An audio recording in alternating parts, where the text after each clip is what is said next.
Kopyala, yine kopyala. Bugün bizde abzorda iPhone 17 Pro Max'a maksimalini mengzeyen Honor Power 2 yönü. Bu telefonun özünün ayrı tiyinlikleri var. Daim olsanız başladık.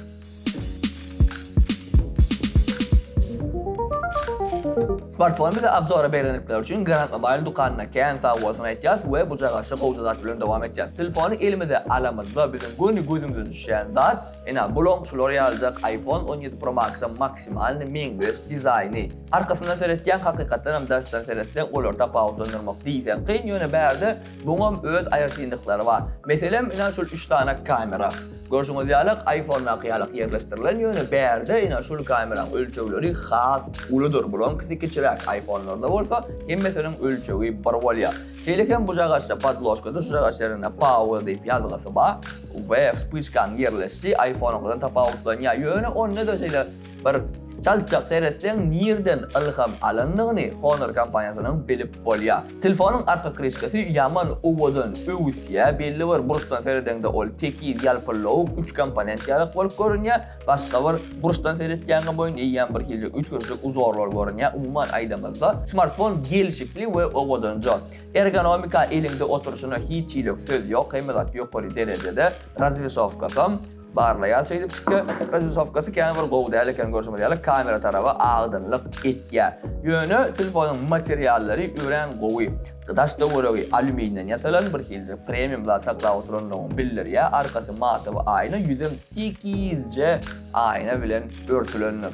Videonun başında bu smartphone'un öz ayırtıyınlıkları yetik deyip dem olan barıncasam bunu 12 sanak antena üçün çıkarlığa bağdır seyredin korpusunda şunu yalık.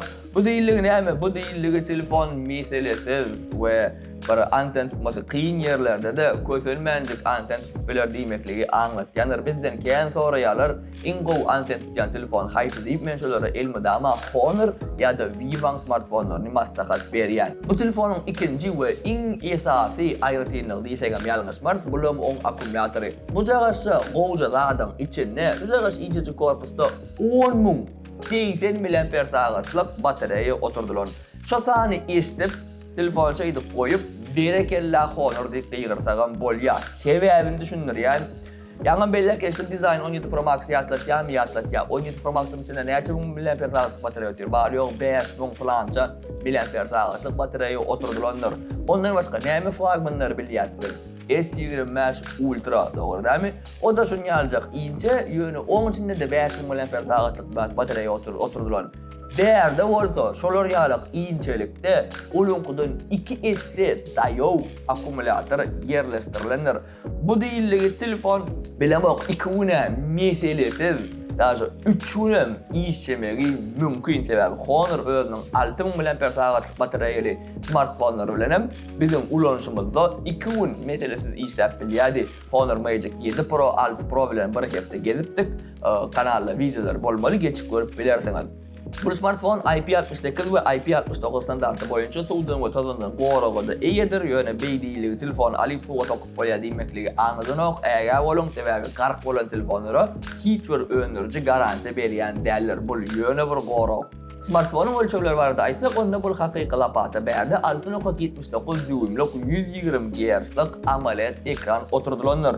Nemcin LTPO AMOLED derleyip sorap bilirsiniz. Cevap yönü bu flagman değil, bu sub flagman ve otayda biz köpünç AMOLED ekranları görüyoruz. Ekranın maksimum yağtılığım 8000 nit deyip Honor kampanyası öz resmi prezentasyasında aydık geçti. Onu elbette bize bağırlap bilmeyiz yönü belirlemeli bardat ve ekran hakikaten hem üren yağtı şeydip açıp seyredemizde de bir maksimum yağtılığı arkıtmışlık etkilediysegen olur. Mesela güne çıkanızda hiç iyilik mesele bolmaz. Ekranın böyle karakteristikleri var da aysak onunla hiç iyilik mesele yok. Uglu abzoru, üren qoğu, renk vericiliği yaman qoğu ve ekrandasındaki ramkada ideal 4 tarafından hem den ve inceciktir. Yine şöyle Honor'un ekranları var da aytmalı olsa onunla bardat belirlesin. Honor kampanyası şiimden qoğruğa qatı üns veriyor. Şiim olanında ne oluyor? Şiim olanında ekranın uçup yanması oluyor. Onu bizim gözümüz görüp yetişenok. Ekran paslayan şeyde mirgad edip uçup yanıp duruyor. Yani onu bizim gözümüz görüp yetişenok. Yani onu da şöyle bizim gözümüze ağram salya. Honor'da şöyle mirsaniyani uçup yanmani yaman şeyle bir yukarı derecelere galeriyalar da aynen şu ayda saytlarda tutuyor. 3840 Hz diye. Son abisini ölçüp yanması beylek telefonlarda bu sanlara bir 3, 4, 5 FPS koyanlar honorun iznan yetip bilyenleri entek yoktur ya da belki yetesleri geliyen değerler. Neticede eğer de sizin gözünüz şu yalatlara duyuyor olsa onu honor telefonları değil. Ben size yeni tapar maslahat verip bilyen. Smartfonun içinde MediaTek Dimensity 8500 Elite prosesörü oturdulan Snapdragon 8 Elite bilen çalışman o Honor iPhone'un dizaynını kopyalayan MediaTek'in Snapdragon'dan adını kopyalap çıkarttır. İkisinin 12 Elite'in hiç hile bağlanışığı yok. O düğünden başka prosesör. Yani ben desem ol elbettir. Öğütmen, işleyişine hiç hile söz yok. Telefon uçya, telefon Android 16'da esasen Magic OS 10'unu işleye. Ve Magic OS var da ayda oturmana ütkoşuklar yok. Berde hava customizatsiya belki de Vivo'da ya da Oppo, OnePlus smartfonlarına hıyalak değerler yönü ona qaramazdan sistemi öğren stabilini işleye. İnplavni sistemi mi? Magic OS 100% yok. Imine şu telefonla qatı plavni işçen yok. Alacık frizler zatlar bolya. Yönü belki de aboneliğin kömögülen ol zatlar çözüler. On aptalınım 12 GB RAM ve 256 GB imişelik yat oturdulanır bu zağaşı qovzuladığın içinde yönü bazılarda 512 GB'lık versiyasını hem tapıp olya. Şimdi şu vakit biz smartfonun dine qovuy tarafları vardı görülürsük. Şimdi gelin bu minuslarını da seyredelim. Bu smartfonun en esası probleması olan bu kameralarıdır. Görəymənə 3 tane kamera var yalaq, yəni bu aslında belli del berdi dinge 2 tane kamera var. Dolayısıyla 10 yalaq bolun olsa şu modullun birini ayırıp bir kere xas estetik dizayn edin olsa o olurdu. Bu kadar fikretken mesela Xiaomi 17 Pro Max'ta yalaq, yəni Honor kompaniyası azıcık başka övlen gidiptir bolya. Bu kamera vacip değil. Şimdi sıradan berdi 2 tane kamera, birincisi 50 megapiksellik esas objektif, ikincisi olsa 5 megapiksellik ultra keng objektivlerdir. 5 megapiksellik ultra keng'e alyasla qara ayıryas gerek yok. Nazı şunu yalı çıralan aşağında da oturuyoruz şurada normal qovca suratlar düşürüp bilenok. Onun dinge orada aşağıya çıkıp kovan bu vaqtda ulanaymasan başka vaqtda ulanıp bolanok.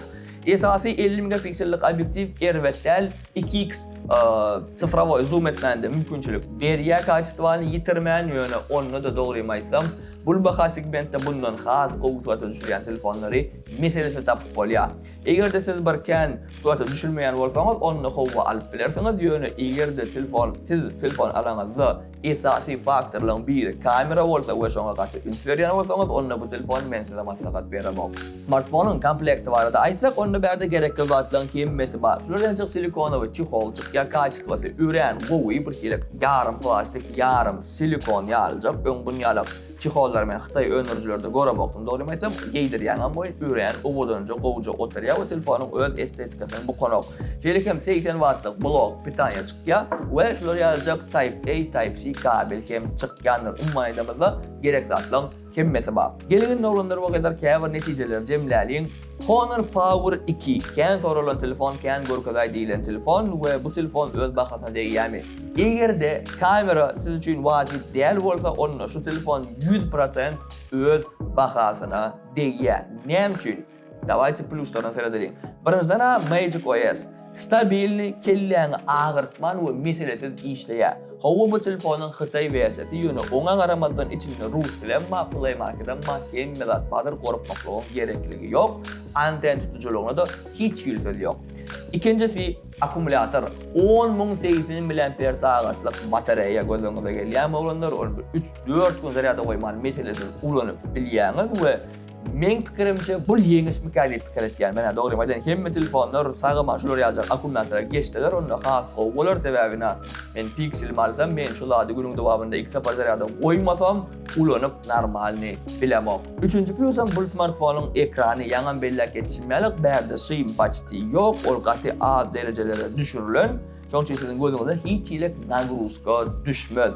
Qıyıqaç aydamızda size özünüz için, iş için ya da üy için bu smartfon gerek olsa ve kamera samkeni bir vacip değer olsa onunla Power 2'ni ben size maslahat beryan. Bu video size qızıqlı ve peydalı olanlar deyip umid etken eğer de bu telefon vardı xas için bilmek isteyen olsanız onunla komentarlarda hükman belleyen bununla bir kepte ederiz ve öz fikirlemesi bilen paylaşırız.